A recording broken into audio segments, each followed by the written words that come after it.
Imagine waking up tomorrow and discovering you have superpowers. You can jump higher than any athlete on Earth. But the truth is, you didn't suddenly become stronger. You just changed planets. The height you can jump is almost entirely controlled by one invisible force: gravity. Every planet pulls you down with a different strength. So the same jump you make on Earth could turn you into a superhero somewhere else, or barely lift you off the ground. On Earth, the average person can jump about 30 to 50 centimeters straight up. Professional athletes can reach around 1 meter with a powerful vertical leap. This is because Earth's gravity pulls everything downward with an acceleration of about 9.8 meters per second squared. It's the baseline our muscles evolved to work against. But once we leave Earth, everything changes. Let's start with the smallest planet in our solar system, Mercury. Mercury's gravity is only about 38% of Earth's gravity. That means you weigh much less there, and the ground pulls you down much more gently.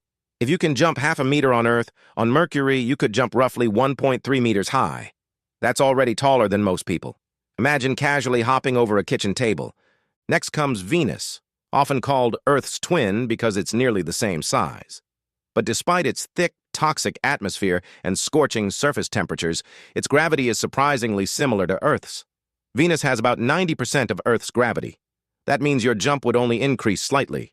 A half-meter jump on Earth would become about 55 centimeters on Venus. You'd barely notice the difference. If you could survive the 470-degree heat and crushing pressure, jumping there would feel almost normal. Now let's visit our closest neighbor in space, the Moon. The Moon's gravity is only about 1/6 of Earth's. This is why astronauts in the Apollo missions looked like they were bouncing in slow motion. If you normally jump half a meter on Earth, on the Moon, you could jump about 3 meters high. That's roughly the height of a one-story building. And because there's almost no atmosphere, you'd stay in the air longer too, floating for what feels like slow motion before landing again.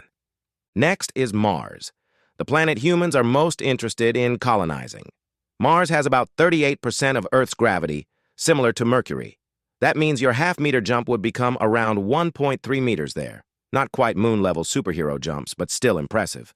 Future astronauts on Mars might easily jump onto large rocks or climb obstacles that would be difficult on Earth. Then we reach the giants of the solar system, where jumping becomes a completely different story. First is Jupiter, the largest planet of all. You might think Jupiter's gravity would crush you instantly.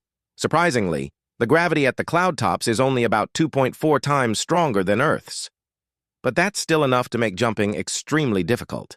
If you could jump 50 centimeters on Earth, on Jupiter, you'd barely leave the ground, reaching only about 20 centimeters. And in reality, Jupiter doesn't even have a solid surface to stand on, so jumping there would be impossible anyway. You just sink into endless layers of gas. Saturn is next. Despite being enormous, Saturn is actually much less dense than Jupiter. Its gravity is only slightly stronger than Earth's, about 1.06 times. That means your jump would be slightly weaker than on Earth, around 47 centimeters instead of 50. But again, Saturn is a gas giant with no solid ground, so there's nowhere to jump. Now let's travel to Uranus. Uranus has gravity around 89% of Earth's. That means you'd jump slightly higher than on Earth, about 56 centimeters instead of 50. It's a small improvement, but nothing dramatic. Of course, Uranus is an icy gas giant with violent winds and freezing temperatures, so standing on it isn't exactly possible either. Neptune, the most distant planet in our solar system, has gravity about 1.14 times that of Earth. That means jumping there would be harder. Your half-meter jump on Earth would shrink to around 44 centimeters. Not a huge difference, but you'd definitely feel heavier. But planets aren't the only interesting places to test our jumping ability. Some moons in our solar system create truly extreme situations.